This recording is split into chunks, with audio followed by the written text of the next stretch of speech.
Yo, what's up guys? We are here on Pokemon Showdown for my team builder for week 2 of the PMC. We are facing the Kansas City Kakunas, another division rival. We won our first match versus the Baltimore Orioles 3-0, so we're in a pretty good position. But we're facing a very solid opponent, Adam. He won his first match 1-0, I believe. It was a pretty close one, but he played his Genesect, as you can see, has it on his team really well in the late game. And yeah, we're both leading the division now, so the winner of this match is gonna have a very good position early in the season to make the playoffs. As you can see, his team consists of Genesect, Latias, Mega Gyarados, Mamoswine, Porygon 2, Rotom Heat, Mienshao, Gourgeist, Regirock, Florges, and Muk. My team, of course, is Mega Lopunny, Landorus T, Hooper Unbound, Cobalion, Avalak, Golurk, Slowbro, Amoonguss, Magneton, and yeah, I believe that's it. And looking at this team, I don't think we have the best matchup, just because Rotom Heat can be a threat offensively. Genesect is pretty broken in my opinion in this format. Can run a Scarf variant, has a Shift Gear to set up, it has a great special and physical move pool, and its ability download just gives it a boost in attack or special attack depending on which defensive that of the opposing Pokemon it switches into is lower. So basically it gets a boost every time it switches in and can get a kill. And I think we have a really hard time switching in on this thing because you cannot expect a certain set from it, just because its physical attack and special attack are both 120 and its move pool is just insane. It has Step U-turn, Step Bug Buzz, it has Ice Beam, Flamethrower, Iron Head, Explosion, and lots of moves that can really hurt. It has Psychic even for my Mega Lopunny or my Amoonguss, which I'm gonna bring. And yeah, it's just gonna be really hard for us to switch into. Same with the Rotom, we don't have really a good switch in for it. As you can see, I mean, I can switch in Slowbro on the Overheat and my Lando on the Volt switch and stuff like that, but it's not really easy for us to switch in. As you can see, I decided to bring this week a Salgor, Cobalion, Slowbro, Amoonguss, Landorus T, and Mega Lopunny. Different to last week, I took a more balanced approach with this team. As you can see, I have my Walker and Amoonguss and Slowbro here, along with 4 more offensive mons. Because I cannot really play the game as I did last week, where I just set up my hazards and basically swept from there with 4 or 5 strong physical and special attackers to sweep the game basically. But we have to switch in on stuff, on threats like Mamoswine or Gyarados or even Latias, which can always fire off a huge Draco Meteor, and even Mienshao, Rotom Heat, or even the Muk can be problematic. And also, as you can see, I didn't bring Hooper this week, which he probably expects me to, and will go with a lot of checks for it, probably the Florges or a Colbur Berry Latias or something like this. And yeah, I don't feel like Hooper has the best matchup because he has a Genesect which can easily one-hit KO it. It has Mamoswine which has the Ice Shot. If it's banned, it does 50% or even more. It has Porygon 2 and Florges, both of which can basically deal with Hooper very well. And I don't want to bring Gang Shot and Focus Blast because 2 pretty inaccurate moves are not the way I want to go, especially with a good player and a bad matchup. I don't want to rely on moves that can miss easily and always miss when you really need them to hit. So yeah, I took a more balanced approach, but still bring my Mega Lopunny and my Landorus T, which will again be very offensive this week. So yeah, let's hop into it. First, as you can see, I bring a Choice Scar variant of my Salgor, which probably he won't expect, I think, because like it has 145 base speed, it outspeeds anything in general, and on his team his fastest one is Gladius, which has 110 base speed. But I kinda expect him to bring a Scarf Genesect just because I don't have a great switch into U-turn, and because he needs like a Scarf to outspeed Scarfed Lando, which could be a threat to his team, or even the Lopunny.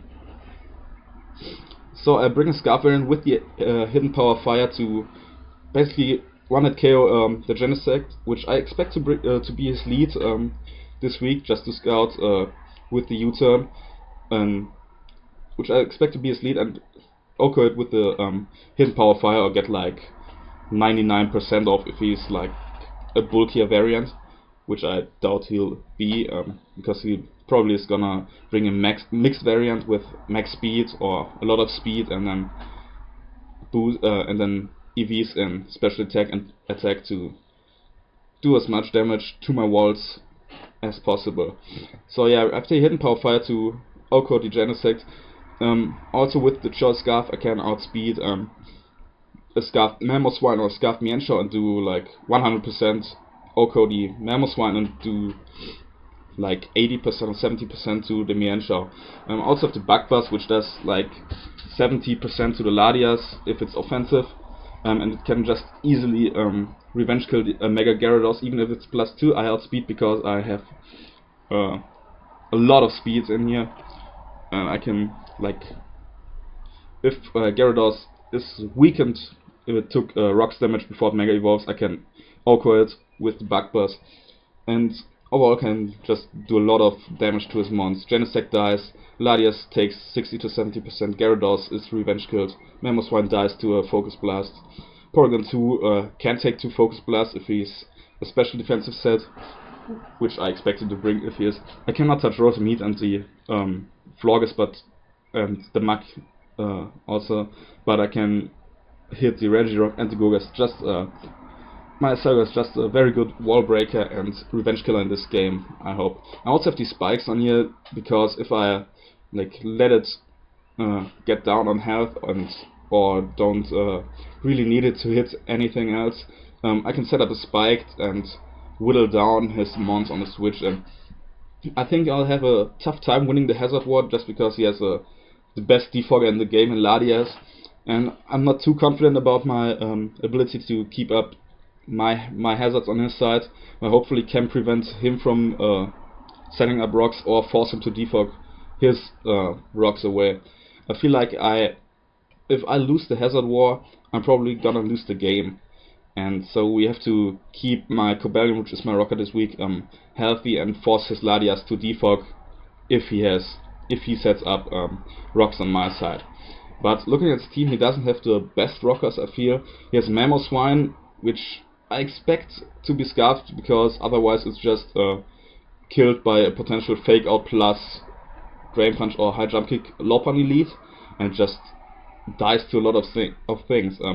If he has a Focus Sash variant, I mean Lopunny can easily kill it with a potential fake out and fighting type attack, and he has the Regirock, which is just a passive mon in my opinion. It can T-Wave stuff and can hit kinda hard with the Stone Edge, but it's not really good versus my team because I have a Slowbro, I have a Cobalion, I have a Moongas, and I have a Landorus T, all of which basically wall a Regirock. So if he brings rocks, maybe on a Scarfed Mamoswine or on a Sash lead, but a Sash lead wouldn't be too much of a problem, I feel. Next one I bring is the Cobalion, which is my Mamoswine counter this week. It has the Air Balloon and the Magnet Rise, so I can switch in on the Earthquake easily and scout to see if he's a Scarf variant or not. And basically he has, and you look at my team, has no reason not to click EQ versus me. My Acelga takes like 50%, my entire team besides Lando is grounded, and Lando is not a counter to Mamoswine because it just dies to an Icicle Crash or an Ice Shard if it's Life Orb or Bandit and Adamant. So this thing, despite being weak to the EQ, can easily switch it with the Air Balloon, and if he goes for an ice type attack, my Air Balloon pops, but I know I can get up a Magnet Rise because I naturally outspeed Mamoswine, and if he Scarfs, he's locked into the Ice type move, so I can get him a Magnet Rise, be immune to ground type attacks, and then go from there. Out of the Stealth Rocks, obviously, because the Stealth Rocks are good and I need them, and I have Dual Stab with Close Combat and Iron Head. Fighting type Stab is very good in general, but it does like a lot of damage to Mega Gyarados, and Mamoswine kills both of them after Rocks. I think it has a chance to 2-hit KO Porygon 2, but I'm not really sure. It hits the Rotom, it hits the Mienshao for like big damage. Iron Head hits the Florges, Close Combat again hits the Regirock, and this Dual Step allows me to hit everything on his team super effectively or neutrally, which is pretty good. I have enough speed on here to outspeed the Mienshao, which is the fastest mon I can outspeed. I cannot outspeed the Latias, and yeah, I cannot outspeed any Scarfers, so there's that. Yeah, I think keeping Cobalion healthy is pretty important if he brings a Scarfed Mamoswine, and like to pivot around potential Draco Meteors from Latias, which do like 50 to 60% depending on the spread and on his nature. But I can like take his Dracos if I have to and get some damage off with the Iron Head and set up Stealth Rock after that. So yeah, keeping this thing healthy will be important, just because I need my Rocks to be up, as I said. Without Rocks I'm gonna lose the game, because you can switch in Rotom every time without taking 25%. You can switch in Mamo and Gyarados without problems, and put a lot of pressure on me offensively, which I don't want to happen. Next up, my defensive wall this week is the Slowbro with the Leftovers and the Regenerator ability, of course. This spread allows me to, I believe, take a +1 Crunch, as well as a Life Orb Modest Draco from Latias from full, so I can basically switch in on a Latias, or a timid Life Orb Draco, something like this. Switch in on Latias and switch out again if he's at -2, then I can take the Dracos easier from it. It also allows me to take a U-turn from Genesect pretty easily, fire off a Scald or Ice Beam depending on what he tries to switch in. And yeah, it's a solid counter to Mienshao and the Mamoswine too if my Cobalion somehow goes down. Thunder Wave is here to slow his team down. If he only has one Cleric, which is the Florges, which he could bring. I kinda expected to, because I have the Hoopa, and Florges is one of the few things that can switch in easily on a Choice Bandit, Hyperspace Fury, or Choice Specs, Dark Pulse, or stuff like that. And yeah, if he brings a Cleric, then I have to play around it, but if he doesn't, I'm gonna hit him with that Wave, you already know it, because like the Yellow Magic could potentially win the game here if he gets parried on a crucial turn. That could mean like a lot of momentum in my favor, or I could get a Slack of Off versus faster opponents. It's just a good move in general for speed control, because I don't have the fastest team this week with Slowbro and Amoonguss all at 30 base speed. So it's also gonna help my Lopunny and my Landorus out, because I can outspeed stuff like Scarfers or stuff like Latias in Lando's case, which I normally wouldn't. So Thunder Wave could be really helpful.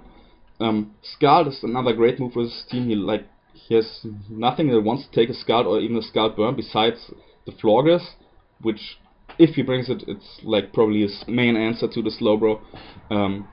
And the Latias. Latias can take a Scald, but it can take an Ice Beam, but doesn't enjoy it, and doesn't enjoy a Thunder Wave. So I could easily T-Wave it on the switch in and go from there.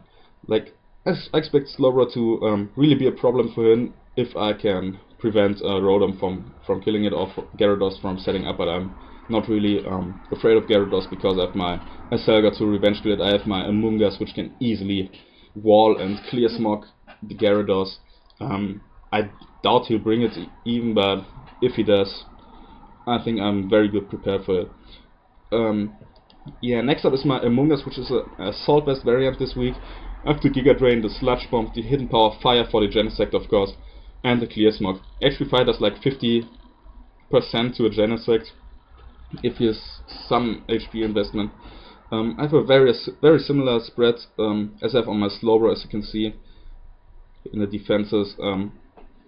Yeah, it allows me just to take a +1 or +2 Ice Fang from Gyarados, or a +1, +2 Crunch, clear Smog that stuff away, and hit it with the Giga Drain to like do 30 to 40%. The Spadef EVs don't really matter, but they let me take Psychics or Dracos from Latias a little bit better, or even Ice Beams from Genesect. Genesect can, with an unboosted special attack, he cannot 2-hit KO me with the Ice Beam. So I have to really play around the download ability, because if he gets a +1 attack boost, this thing walls it and can 1v1 it with the Hidden Power Fire. So it probably will be my man switch into the Genesect, but of course I have to play around potential Ice Beams or even strong Bug Buzzes, depending on the set and this item. Of course, it's really gonna be a problem playing around Genesect and the Latios and the Rotom, because it's like Latias, the strong Draco Meteor has switch-ins, but it can still tear holes through my entire team, and the Volturn core with the Rotom Heat and the Genesect is just a pain to deal with my team. And like the Rotom can pack the Will-O-Wisp, so I cannot really safely switch in my Lander on the Volt Switch, and I have to play around it and expect him like to really do a good job predicting if he goes for the Overheat or the Volt Switch, so my defensive core can deal with it. I mean, every one of these mons can take one hit. I can take a modest Overheat with my Assault Vest Among Us, and I can take a modest Thunderbolt with my Slowbro, but I really have to play around it. So yeah, next up is my kinda my wall breaker in this game with the Life Orb Landorus. I bring enough speed to outspeed a Gyarados, which is basically all I need, and I pack the Earthquake, the Stone Edge, the Superpower, and the U-Turn. Earthquake is just a great move in general versus his team. Does it can 2-hit KO a specially defensive Florges easily, and does 40 to 45% to a physically defensive one. The only switch into this Lando is basically his Gourgeist, which can take everything I want to throw at him with ease. The Stone Edge does 40%, but can easily synthesis up on it. But besides that, Latias doesn't want to take a U-turn. No way. And if I can get it in after a Draco from Latias, he can touch me at -2, and I can fire off a big U-turn against whatever wants to come out. Superpower, O-Coast the Gyarados, O-Coast the Mamoswine.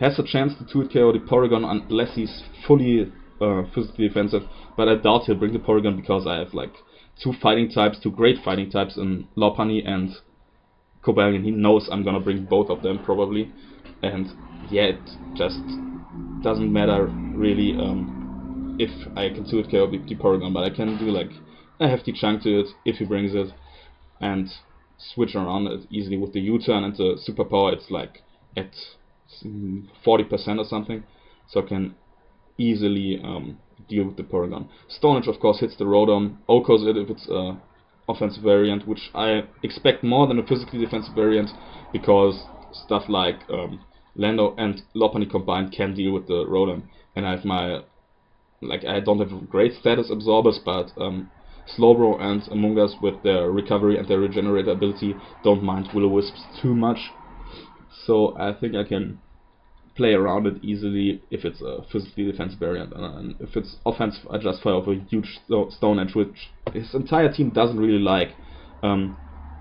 Florges can come in, but doesn't want to take Ice Beams, and not Ice Beams, Earthquakes, and I can, with a crit Stone Edge and an Earthquake, I can 2-hit KO it, and you know that Stone Edge either misses or crits basically, so that could always happen. The Mienshao, if he brings it, I expect it to be a Choice Scarf variant with the HP Ice to deal with my Landorus T, but a Scarfed Naive or Jolly or something like that variant doesn't OHKO me with the Hidden Power Ice, and I can easily Earthquake it to death. I think Earthquake is a guaranteed 1-hit KO after rocks with the Life Orb and the max attack, so even this thing wouldn't be too much of a problem. Next up, I have my late game sweeper this week, and it's in my opinion, a great set that I brought.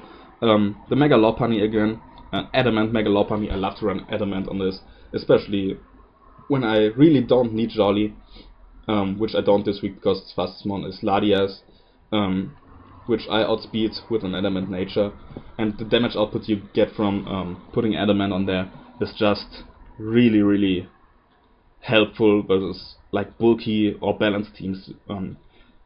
Just like he has the Porygon, the Florges, the Mug, all of which I can deal easier with an Adamant nature. And the set I bring, as you can see, no fake out this week. I bring a high jump kick, return, power punch, and substitute set. I bring this set because the only thing that can really switch into Lopunny is a Ladias, a defensive Ladias, which I don't expect. I expect more of an offensive support variant with Defog and maybe T-Wave or 2 attacks on Roost, but more of an offensive variant.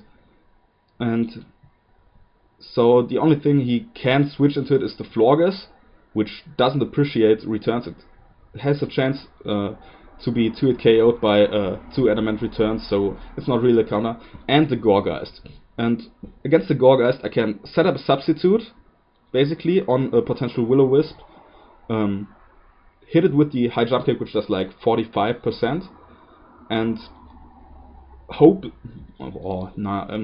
he has to fire off a foul play, basically, to break my sub. I don't expect him to pick grass coverage. Versus me, it's more like Synthesis, Foul Play, Will-O-Wisp, and maybe Leech Seed or something. And the Foul Play needs a high roll to break my sub. So if I can hit it with the high jump kick, put it at like 50%, my substitute stands versus it doesn't break. I hit a power up punch, be at +1, and literally sweep from there if rocks are up. Genesect cannot take a high jump kick at +1. Ladias cannot take a return at +1 if it's offensive. Gyarados dies. Mamoswine dies. Porygon 2 cannot take an Adamant high jump kick. Rotom Heat dies. Mienshao has no chance of living it. Regirock dies. Florges dies to +1 return. Mug dies to +1 return. This thing can potentially 6 his team if I can set up a substitute on the Gourgeist, get the power up punch off, and OHKO the Gourgeist. Or if the Gourgeist basically goes down early, I can potentially set up a sub on a Will-O-Wisp from Rotom, on a Thunder Wave from Porygon, on an maybe on a -2 Ladias, on the Regirock, on the Florges. If I can basically paralyze anything, I can set up a substitute on this. And this thing at +1, I can sweep his entire team bar any Scarfers. So if I can be at +1, the Gourgeist is gone, and I have a substitute up, I win the game. But it's not gonna be easy to pull off, but I think the chances are that I catch the Gourgeist, even potentially a weakened Gourgeist, set up a substitute, take it out, power up punch my way to +1 or even +2 if I can revenge kill something like a Sash Mamoswine later, and then sweep his team. That's basically the plan. I want to run through his team with my Life Orb, Lando, and my Scarfed Aselgor, which can like deal with mons or weaken mons to a point where a +1 or even a normal Adamant return or high jump kick kill them, so that I sweep later with Lopunny. They both my Lando and my Aselgor act as wall breakers and revenge killers to help Lopunny sweep the game later. It's like basically my win condition this week. If this thing goes down, I lose the game. If I lose the Hazard War, I probably lose the game. I still have a chance to win it. And yeah, it's just I have to identify Scarfer so that I don't get revenge killed by them if I don't have a sub up. But besides that, this thing is just a monster I cannot deal very well with. At +1 I do like 75% to a Gourgeist, so I just needed to take 2 rocks, switch ins, or just like a Stone Edge from my Lando, and it's already in range for +1 return or high jump kick. And Yeah, my Lopunny is definitely my win con this week, as it was last week basically, where the fake out and the return anti-jump kick really helped me win the game at the end, where everything was damaged to a point that Lopunny could clean up. So again, I don't feel like I have the best matchup, and it really depends on predictions I make, on Thunder Wave support I get from Slowbro, on winning the Hazard War, and like basically deal with a potential Scarf Genesect very early to win me the game. It's like a really tough matchup, but I think I can pull it off if Lopunny here doesn't disappoint me and sweep the game. It can basically I can be down 1-6 with Lopunny, but against the right matchup I can just Power Punch, Substitute, and win the game versus 6 monsters that are damaged to a point where I can take them out. So yeah, that's gonna be it for the team builder. Battle goes up tomorrow on Sunday. And yeah, leave a comment if you think, and tell me what you think about the team. If we can get the win with Adam, who is really great battler. We already had our battle, and was a really fun one. You're gonna be excited for it, and it's definitely gonna be worth the watch and the wait for tomorrow. Yeah, see you later.